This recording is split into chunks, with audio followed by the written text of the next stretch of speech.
We're going to be talking about learning through creativity today. Some of you may know me already. My name is Jeanne Perrett. My name looks French, but it's not French. It's an English name. Well, the name Jeanne is French, but I'm not French. I'm English. And as many of you do know, I think I live and I work in Greece. I've been in Greece since 1981, starting off as a teacher, had my own English school, and then kept on going writing materials. So now my main job is writing course books for English language learners. So I have been to lots of the countries here. In the old days when we could travel, or when, you know, we can travel now, but now everybody's got used to doing this, which I suppose is better. It's better because we wouldn't get so many people from so many different countries. Anyway, and so people that have already maybe have met me before will know that this is kind of my thing, learning in a creative manner. Okay. And what we're going to be talking, the whole kind of theme of all these webinars that we've been doing is about building our learners' confidence. But I'm also talking about building, for me, it's also about building our confidence, okay? Because I do believe that the main thing that we can give our kids is if we are confident, then they will get some of that confidence, okay? So it's about us also growing as people. We're the most important people here at the moment, us the teachers, okay? So, but obviously it's aimed towards your learners as well. So learning through creativity. So let's see. Right, now then, one of the things that people often say to us, it's kind of a thing, you know, is that if you're going to, you know, that you should get out of your comfort zone and do something new. Now then, because I was thinking about this webinar, I'm thinking about how we can best feel confident in a lot of different situations. I was thinking that really, I personally, and from my own experience, people that I've watched, people who I've taught, people I know, etc., my own experience, I feel that people do flourish, that we flourish when we are comfortable, when we are in a comfortable situation. And so I'm not saying that we shouldn't do new things. I do think that we should try new things. But instead of thinking that we should get out of our comfort zone, which is kind of scary and it puts people off and it stops some of us from doing things, I think that a better idea is to actually gradually enlarge our comfort zone. And I think that if we think of it in that way, it makes us more willing and more ready and more able to actually do new things. So it's important for our students, because of course we're teaching English to them within the confines of a classroom, and for many of our students, as we know, that's the only time they get to practice their English. And then all of a sudden they grow up and they have to go for a job interview and it's got to be in English, or they travel and they're meeting people, and all of a sudden they are out of their comfort zone when it comes to English, okay?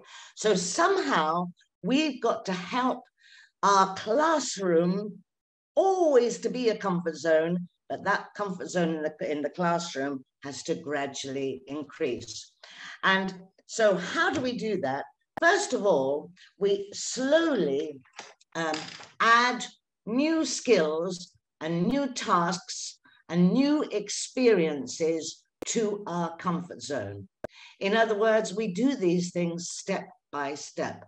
And this is something that I hope I'll be showing you how you can do within the classroom. Okay. And then, of course, practicing. The more we practice, the more confident we feel in using our language in many different ways. And then in this way that we do create a bigger and a better zone. Now then, I'm saying that it's about our learners. Of course, this is what we're focused on. That's why we're attending webinars. But it's also about us. So maybe you as a teacher want to try a new method. Or maybe you have been asked to do a presentation or even a webinar, something like what we're doing now. And maybe it's the first time. So now these things are always a little bit scary, especially the first time that you do them. But if you can slowly add the new skills, what skills will you need if you're going to make a presentation? Well, you've got to speak in front of people. As you start, you're speaking in front of your class already, okay? So then maybe you start to go and speak in front of another class, a different class, one that isn't yours. We can gradually do everything bit by bit. It's like an athlete, they, go on to achieve amazing feats in their sports. But of course, they all do it. Everything is done bit by bit. Okay, they don't suddenly start jumping very, very high to begin with. Let's say you jump high, then you jump a little bit higher, and then you jump a little bit higher. And then I think that these things can be kind of translated, the way we think about it, with our language, okay? So that we can help introduce different experiences and skills into our classroom at the same time as keeping everybody feeling comfortable. Yeah? Do we like this idea so far? I'm gonna have some sort of questions and answers at the end, but if there's anything, and thank you. It's really nice to get some feedback as I'm going on, because otherwise I'm just talking to myself. Thank you very much. Thank you. It's very nice to be encouraged, you see, and then I feel confident and comfortable. All right, hang on, wait. I can't find how to change my slide now. Where's the thing gone? Okay, all right. Okay. All right. So first of all, let's say confidence in speaking. So, in our classrooms, the children can speak in the classroom, they can say a certain amount, but of course what we need to do is we need them to get used to being able to speak outside of the classroom. Now then, it's a very basic concept, but if we're going to speak, first we need something to say, and then we need someone to say it to. So you see, outside of the classroom, it's not always easy to find this, is it? So our children, they do often, our learners, I'm talking about children because I'm nearly always to do with primary and pre-primary, but for any age, adult learners as well, and us as well, that we can struggle to get enough speaking practice, okay? So, and they can't easily practice speaking outside the classroom. Now, there are different ways in which we can do this. And one of them, which I've actually suggested in a little video that you might have seen, it's been doing the rounds, one of the Pearson videos, is for a start, you can just talk to yourself. One thing you can do is just speak to yourself as you're doing things at home, okay? So it might be that you would also like to do this as well. When you're doing something, just talk to yourself about what you're doing every day. So today, now, what am I going to do? What am I doing now? Okay, I'm cleaning the house. Okay, let me open the fridge. All right, what food do I need to get? Little things like this to just help you practice. And of course, a very sort of, kind of old-fashioned, it sounds like. But as we know, our kids often like this, a way to get, to be able to get practice in speaking is by reading aloud. Okay, but we can make reading aloud. As you know, I think you probably know that the children love reading aloud in class because it's a very, again, it's a comfortable and safe way of practicing a language, okay? I had my own little English school, and the children, they were desperate to read aloud because, especially if you've got a large class, if you've got like 30 kids, it's difficult to get them all speaking at once. So reading aloud is a controlled way. And of course, there's different ways in which we can do that. So we can do it by short dialogues, of course, either dialogues, because in any course book that you've got dialogues to practice, and little sketches, like little plays that you can write or the children can write as well, very simple dialogues. You can practice and you can learn poems, okay, short poems, children's poems. They can write their own poems, and then songs. Now, you see, this is why the children always love listening to songs, because it makes it really does help with the flow of language when you're singing a song. But you can read the lyrics from songs as well, and of course they can read their passages from storybooks, and then they could also replay their favorite movie scenes as well. So, you know, one of the things that our kids do have masses of access to are videos nowadays. Yeah. So I don't know about you, but you know, by the way, I have to tell you, I'm sure I've told you this, but I've now got 7 grandchildren. So they range in age from, the eldest is 9 and the youngest is 10 months. All right. Okay. So I've got lots of sort of new input. But especially the older kids, well, from, you know, like 4 years onwards, they're all on YouTube. They're all watching all these different videos. And of course, if you can encourage them right from a very early age to watch things in English, it makes a massive difference to how fluent they become. And of course, their favorite little movie scenes or their little things they've done, they might be able to input and be sort of, you know, proactive in their learning like this by suggesting things that they've seen, little funny sketches they've seen, little cartoon animations and things like that.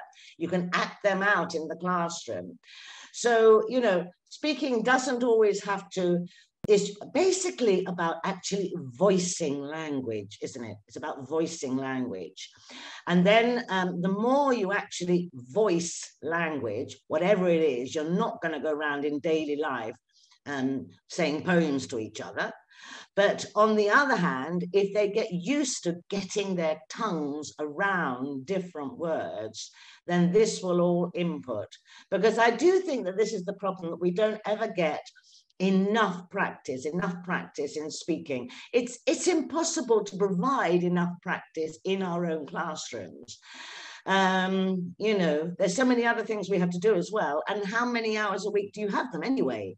You know, sometimes people just have them like a couple of hours. That's not enough speaking practice. So if we can encourage our kids, and also, you see, if you show them that you're doing these things, that you've seen a little dialogue from a movie and you want to act it out with them, or something maybe that you've all watched on television together, you know, something that's maybe been on the nationwide, you know, network, that they might have known. They can act out little scenes, you know, something from like a Disney film, say. Now, you know, I bet a lot of them know little dialogues from Frozen, for example. So, you know, these are ways that we can help to get more, help our kids, help our learners to get more practice.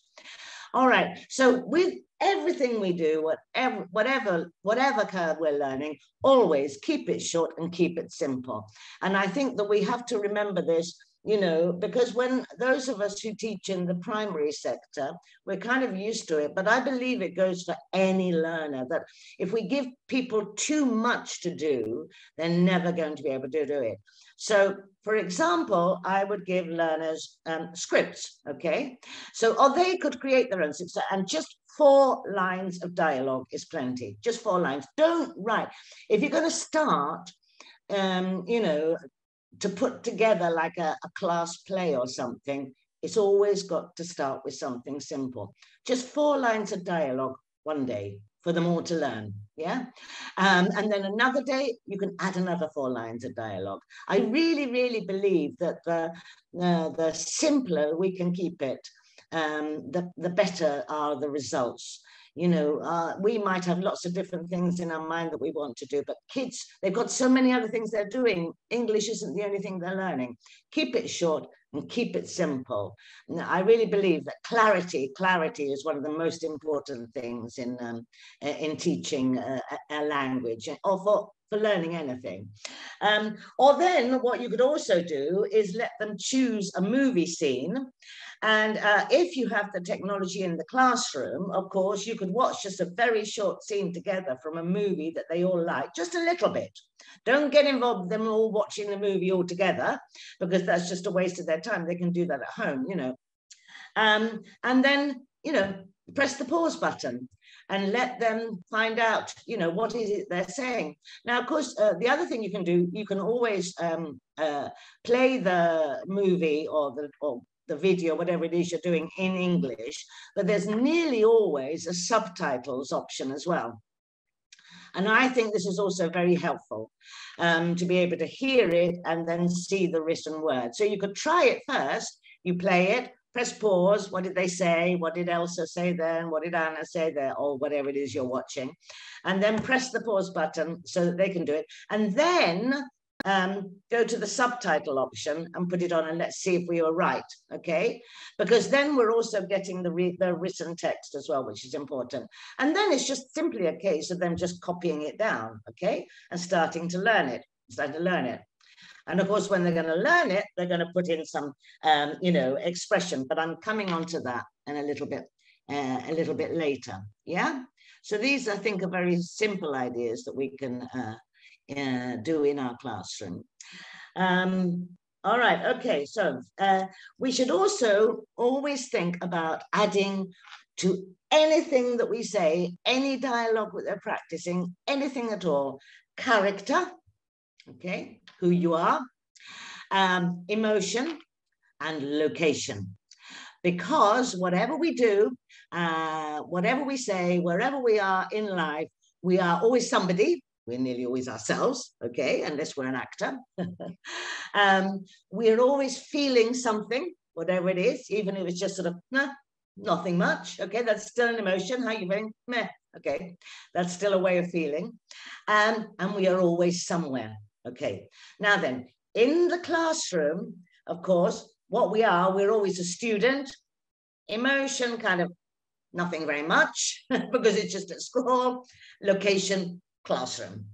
So what we have to do is we have to bring in these other factors into our classroom. Okay, so we can decide who we are. We can have any dialogue, and so we can start off with, hello, how are you? Okay, so we could be different people when we're saying it. All right, we could be a celebrity that they choose, that they like. We could do a politician. We could be just an ordinary friend. We could be somebody else in the classroom. We might be an athlete, a famous athlete, a singer, somebody that they know, yeah, somebody that they've heard of, well, not that they know personally, okay? And then we can add in different factors, okay? We can add in different emotions. So where are we? You know, how do you feel? Maybe you feel shy. Maybe you feel angry. Maybe you feel tired. Maybe you feel excited. Maybe you feel anxious. All right. And then you can be in different locations. So you might be, I can't actually see my own screen now. So you might be in the supermarket, the library, the swimming pool. Hang on, I've got to try and move my chat box here. Wait, let me move my chat box up there. Oh, the beach. Yeah, that's a nice one. The school bus, a cinema, public library. Now, in each of those different places, we speak in different ways. Yeah, we speak in different ways. So, of course, this activity would be much more fun if we were all together in one big hall, and you could do it with me. All right. But even if you were just to start off with, hello, how are you? You're going to say it differently if you are a celebrity on the beach, yeah? Or if you're an athlete who's tired after a match or something, you're going to say those things in different ways, yeah? So if you just add in those three factors, character, emotion, location, it gives you a chance to practice dialogues, very simple English speaking in a variety of different ways. So I'm going to show you here. So let's have a look here. Let's say we've got 2 practice dialogues. Now here, I've got that we are just going to be friends. It's just friends, okay? All right. So, and I suggested these emotions and locations. So the character is your friends. The emotion is, in the first one, you're angry. And the location is you're in the library. Now then, in the library, of course, we speak quietly. Yeah? Okay. But they're angry. Their friends angry. So I've just got a very basic dialogue here. So I'm going to practice doing it with you. Okay, so, well, not with you. I'm going to do it by myself, all right? You're going to have to pretend you're doing it. You can practice at home. All right. So it's like, hello. How are you? Not bad. You? Okay, I guess. Considering. Yeah, there's been a lot going on. Now then, you see, do you think I was good at being angry there, you know, in the library? All right, now then, let's just imagine that you're doing the same thing, exactly the same. And let's say that you are, you know, excited and you are on the beach, all right? You're friends, you're excited and you're on the beach, okay? You're meeting each other. Hello, how are you? Not bad, you? Okay, I guess, considering, yeah, there's been a lot going on. All right, so in other words, we could keep on doing this dialogue. Thank you. I did feel that I was doing a good job getting angry in the library. I feel like my beach one was better, actually. Anyway, so in other words, you see, if you just had that simple dialogue to practice, you could actually spend all lesson with the kids doing it with different emotions, different locations. And let's do the next one. So now the emotion is tired. All right, tired. Oh, and on the beach. All right, your friends, you're tired on the beach. All right, so do you fancy a drink? Yeah, what should we get? What about a spinach and apple smoothie? You joking? All right, okay. All right, I feel like I'm bringing out all my good acting skills here.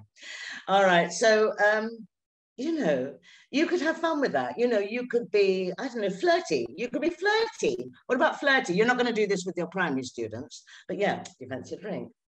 Yeah, what should we get? What about a spinach and apple smoothie? Are you joking? Okay, all right. That was me being flirty.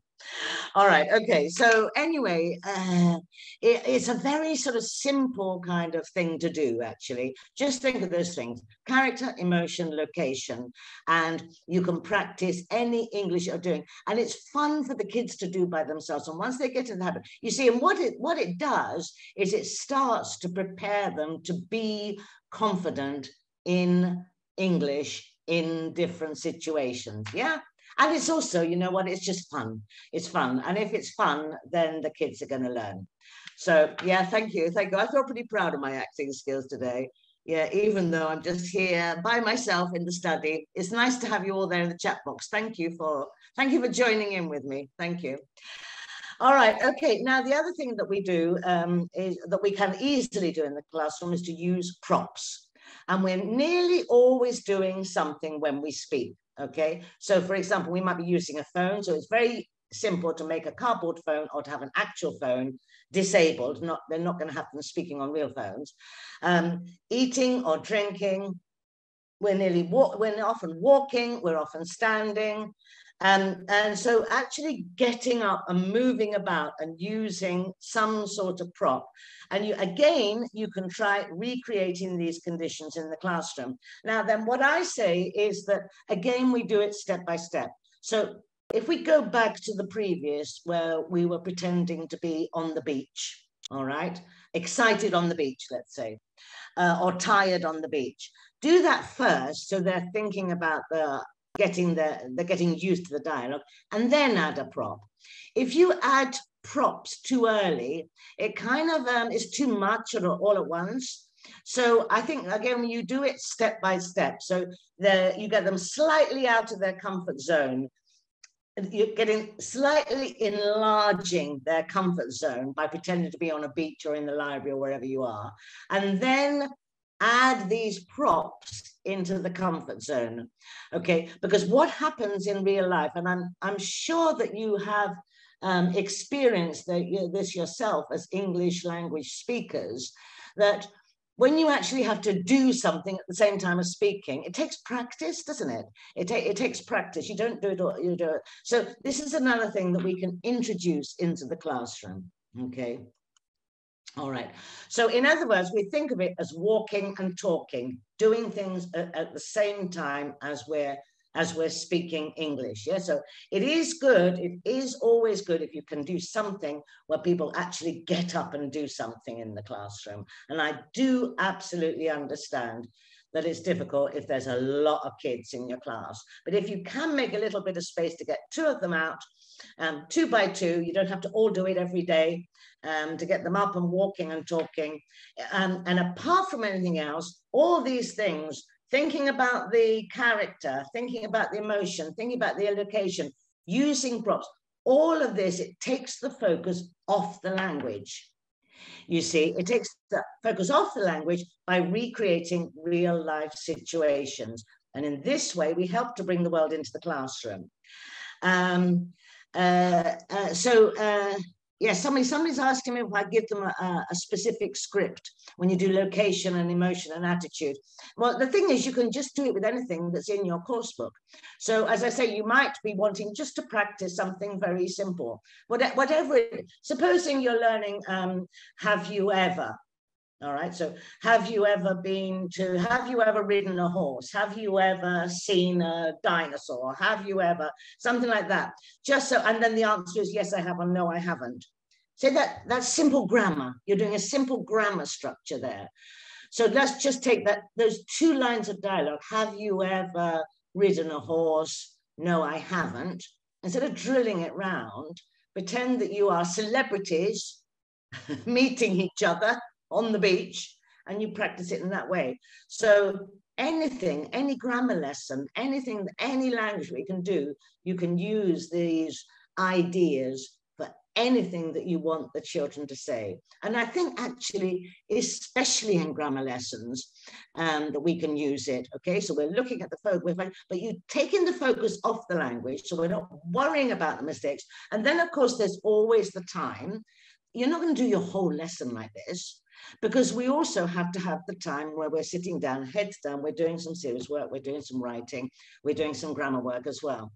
And what I always suggest is anything that's lively and active like this, that you do it in the middle of the class, in the middle of the lesson, okay? So the beginning of the lesson will be how you usually open a lesson, your routine, doing a bit of reading, checking homework, whatever you're doing.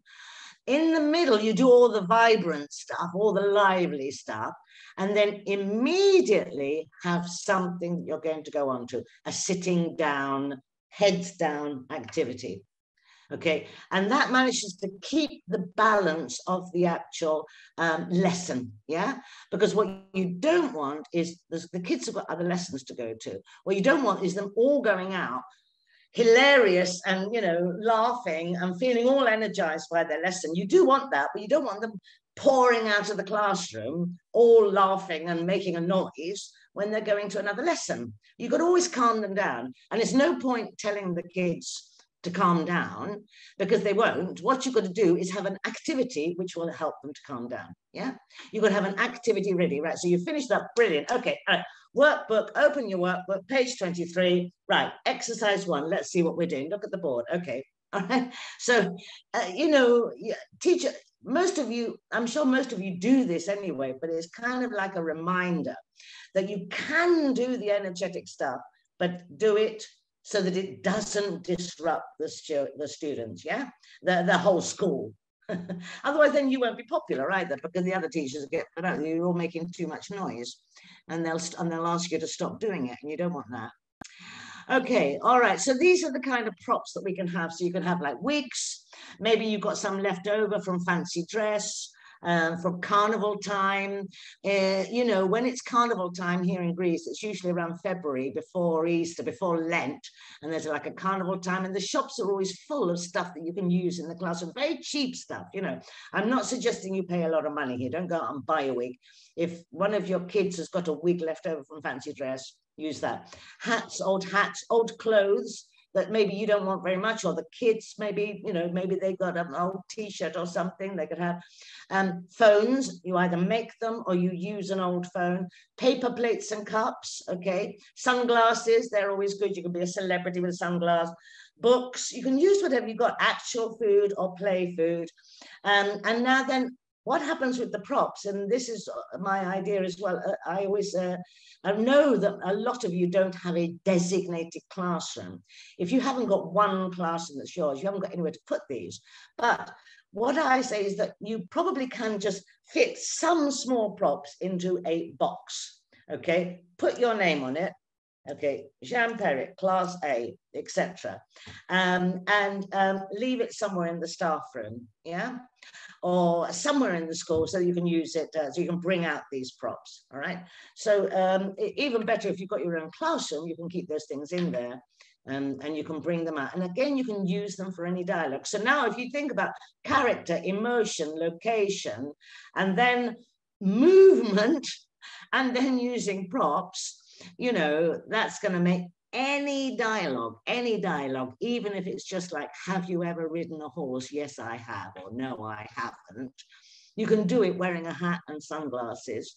You know, you can practice, it brings your language to life, and it makes it much more fun, okay? All right, thank you for all your encouragement. Thank you, dears, in the chat box, I appreciate it. So we're going to have a look at some books. So I've written some books for lots of books actually for Pearson. English Code, Now I Know, Rise and Shine, Disney Stars and Heroes, Yazoo, all sorts of books I've written. Fly High. So, you know, over the years, I think these ones are from English Code. So this is an example from English Code. So role play a restaurant scene. So this is very, very simple, yeah? Student A, this is at the end, they'll have learned all the food word. This is at the end, it's like in the project part of the lesson. It's not how you start. Student A asks for your favorite food. Student B, you're a waiter. Do you have that food? And then we got the example. Okay, the kids say, can I have some pasta, chicken and cheese? Sure, here you go. Now then, look at the kids. So emotion, well, just kind of normal, all right. Characters, waiter and a customer, yeah? Or actually they look like, yeah, two cooks there. Anyway, the way that they're dressed. And then location, they looked like being in a sort of a school canteen or a restaurant, yeah? So it's role play restaurants. And so we'll look at their props. They've got aprons. That's quite easy. Most of us have aprons or something at home you can bring in. Old aprons, old towels, all those things you can use, you know. And they've got notebook, pencil, etc. Yeah? So this is a very, very simple example of how you can do that. All right, here's some more dynamic speaking. All right. All right, here, this is from English Code again. And what they're doing is they're learning to juggle with two hats. Now here they've got top hats, but actually, they're just the knitted hats that the children wear in the winter. And they're practicing the simple, the present continuous here. So I'm throwing the hats. Now I'm catching. All right. And if you try to juggle with balls to start with, you can't do it. If you try to juggle it with something like a rolled up t-shirt or a scarf or something, you can do it. You can throw it and you can catch it. Okay. So this is a little thing. So again, the focus for the kids is learning to juggle, but at the same time, they're learning the present continuous. And then once they've learned how to juggle with hats, not top hats, but with berets or caps, children's caps or something, they can learn. And they've got the skill of juggling. Very important skill to have. I always think being able to juggle, you never know when you might be called upon to juggle. Yeah, in life, probably absolutely never. All right, okay. And here's another game. Play do what I say. So tell your friends what to do. And look, the kids here are wearing props as well. And this is where, again, we're doing the present continuous, okay? So you've got the kids and one child, you to start with, and then one child. Or you always demonstrate the language first, okay? And then the kids can start doing it. So Ella is making a cake, and then Ella has to understand, and then mime making a cake, yeah? Sam is sleeping, all right? He's got to pretend to sleep. Lucy is looking for her socks. Okay, I don't think the girl's got the hang of it in that picture, but that's not actually how you look for your socks, is it? You're looking through other things. But anyway, you get the idea. You get the idea. So these are just sort of very simple ideas for how to bring speaking to life in the classroom. All right, now then, well, I'm going to go on. We've talked a lot about speaking, and I'm going to talk now about confidence in writing. All right, now then, one very important thing that I think is that we need to realize that most adults hardly write anything, okay? So in other words, when I say most adults, I'm talking about all the parents of your kids. I'm not making a judgment. What I'm saying is that most adults in daily life hardly write anything at all. They might write text messages and they might write lists. Most adults don't write, and it's, you know, it didn't used to be like this, that we used to communicate through writing letters. All levels of society would still write using the written word. And now, of course, we do use text messages. Now, adults still write text messages, but children don't. They do audio calls, yeah? So the important thing is that children rarely see adults write. It's something that we need to be aware of, okay? You don't realize how few adults write until you really start thinking about it, okay? And then, of course, at most schools around the world, handwriting is still something that children have to do at schools, okay? They're not handing in their work. They're not writing it on computers and printing it off. That, in most schools, that's not happening around the world, only in some very elite schools. We're talking about the average student year, average school around the world. It's handwritten work. But handwriting is now becoming something that we only do at school. Okay, they don't see anybody handwriting out of school. Now, they might not have realized it. You might not have realized it. People don't realize. So this is what I want us all to realize, that writing is becoming something that we don't do. So for a start, we need to make handwriting, that they see us doing some handwriting, but any kind of writing. And I mean, I'm a writer and I nearly always write using my laptop, okay? I don't often handwrite now. So, you know, somehow we've got to bring writing back into kids and lives and into kids' lives. And they've got to see that they're role models for English, that we like writing and that we actually do some writing. And I think we need to examine ourselves as whether we do. So we can write in all sorts of different things. Writing doesn't just have to be in an exercise book. We can write in notebooks, of course. We can write on posters. We can write on T-shirts. We can write on little blank business cards. You know, you can get packs of business cards. And it's sometimes nice just to write little messages on that. Whenever we write on something different, it makes it a bit exciting for the kids. It's like we you know, when we get new stationery, we get a new notebook and a new pen, and then we get something new. We can write on this. We can write on this small piece of card. We can write on this big piece of paper. It just, you know, helps to make writing attractive. We can make signs. We can make magazines. We can make comics. We can make books. The children can write their own books. Okay, it starts small again, start small, you know, just write, you know, fold over one piece of paper, you know, write on a cover here, a story in here, and don't forget on the cover, you have to have the author's name, which will be the child's name. So a very small book. Do things small and make them realize that they can do something with their writing, and that it's, you know, because we're the only animals, we're the only creatures on the planet that can read and write. Human beings, that what makes us different, you know, apart from speaking, of course. Okay, but other animals can make noise and they're communicating, but we're the only creatures that can read and write. So we need to not lose writing, yeah? And I say, you know, it's not a judgment. It's not a judgment that people don't write. It's the way that the world is kind of evolving, but we can bring it back. We can make writing something that we do, yeah? Okay, let's everybody from this webinar go away and do a bit of writing. So of course we can write these things. We can write songs, yeah? We can write songs. We can write poems. Writing with different colors. Yes, that somebody says that. Yes, absolutely. Writing different colors. You don't have to always use a pen or a pencil. You can use, you know, anything. We can write blogs. So those blogs are becoming a bit of a thing of the past as well now.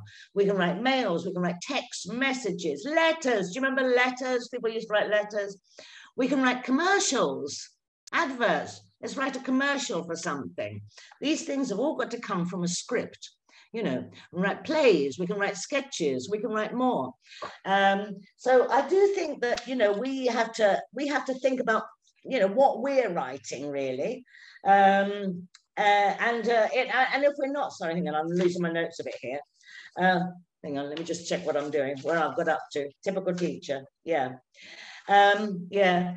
And again, I've done another little video that's doing the rounds on the Pearson thing, where I suggest that we as teachers, we start to do a little bit of daily writing every day. And I think that's a very good idea to start with a very short daily diary, just us doing that. You don't have to show anybody, just start to write down what you did every day. And you don't have to write down all your feelings, just write where you went, what you did, what you ate, and who you saw. That's going to take you 5 minutes at the tops, 5 minutes tops. And once you get into it, I write a diary every day and I write it on my computer. Okay, so you can either write it handwriting, as we say, or you can write in the video. Write down where you went, what you did, what you ate, what the weather was like. That's it. You don't have to go into all the sort of different details of different things. You might find, though, as I do, that as you go on, you want to write more, you get into the habit again. I think it's a habit that we're losing. Yeah, a diary, a journal. Yeah, that's what I'm talking about, writing a journal. Keeping a little daily journal, but keep it simple. We're all so busy. We don't have to do too much, yeah? You don't have to do too much. All right, so let's have a look at some writing activities from Now I Know and from Rise and Shine. Okay, so this is very simple. This is from Rise and Shine, and we start off by getting the children to make their own Explorers Club passport. Very simple writing, yeah? What's your favorite day? This is just circling. They're going to circle their favorite. I like. Just write something I like. I like playing basketball. I like, I don't know, whatever, apples. I like pink unicorns, whatever. I've got something that you've got, okay? I've got a dog, I've got a cat, I've got a rabbit, I've got a brother, I've got a red bike. And what's your favorite number? Yeah, write it down, write it in words. Then my name is, this is very simple, this is right at the beginning, and how old you are, yeah? And a little photo. And then here we are, the time to shine. My name is Sam, I'm 8. My favorite day is Saturday. I like tomatoes. I've got a brother. My favorite number is 20. Very simple. Okay, we're doing it quickly. This is a whole lesson. And this again comes at the end of the lesson. This is part of the review at the beginning of the lesson where we're seeing what they did last year. Yeah. So this is from Rise and Shine 2. So we're doing a recap of what they did the year before. This is the kind of lesson you'll be doing about this time of year in your classrooms. Okay, so very simple writing activity there. Here, all right, now this is from Now I Know. This is from Now I Know level 2. All right, and now look at exercise 2. All right, they've got a story. I'm not going to ask you to read the story now, but it's about science fiction story, right? They're going to write a science fiction story. Simple, keep it simple. So first of all, write notes for planet Gamma and your own imaginary planet. So the first is reading comprehension. What can they see on planet Gamma? That's from the reading. Sounds, sights, sounds, feelings. You'll go through that with them, they do the reading. And then on their planet, what can they see? Their imagined planet. What can they see? Sights, sounds, feelings, all right?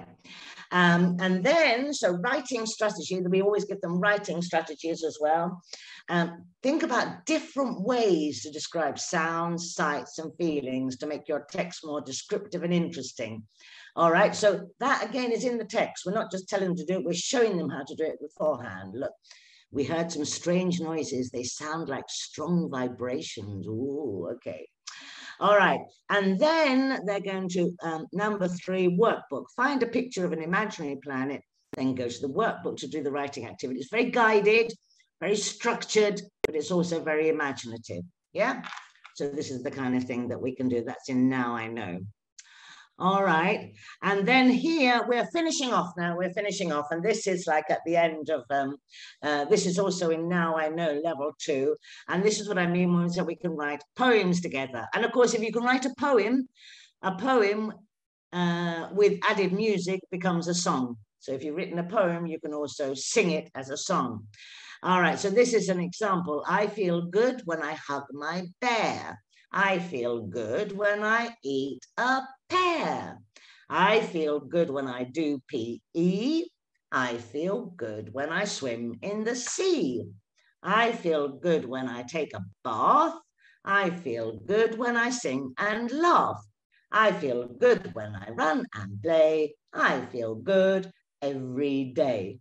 All right, so the kids, you know, they can do this, and they can try. In fact, you can do a lot of activities with this. Again, we're doing it quickly, but you can start to think of words that rhyme. And of course, a poem doesn't have to rhyme, yeah? They could just do a list of things that make them feel good. And that will also be a poem. You know, you don't have to have a rhyming poem, but having a rhyming poem is quite nice. It's quite good practice for them to think of words like that. A little bit, takes them a little bit, enlarges their comfort zone a little bit, enlarges their comfort zone. All right, okay. So as I say, we're coming to the end now. And yeah, as I say, that is from Now I Know too. So this is just something that you could finish off with your kids. I feel good when I do anything. Right, well, thank you very much for joining me today. Thank you very much for joining me. It's been an absolute pleasure. And thank you so much for joining in with me. It made a big difference, or joining in with me with the chat, in the chat. It was very, very nice to get your feedback. I really appreciate that. And now there's a survey that you can get. There's a survey somewhere, and I don't know where it is. I've been told where it is, but anyway, there's a survey. I think it's being sent to you. You find it, and once you complete the survey, then you get your certificate. Yeah, there's an attendance certificate. We need that. We need all the different certificates that we can get. Okay, yeah. So there's the survey, and I think it comes in your inbox, or it'll be sent to you, or you can find it anyway. Anyway, somewhere you can find this survey, and then you get it. So thank you very, very, very much for joining me. And I wish you all a wonderful, wonderful, wonderful school year. Thank you. Thank you.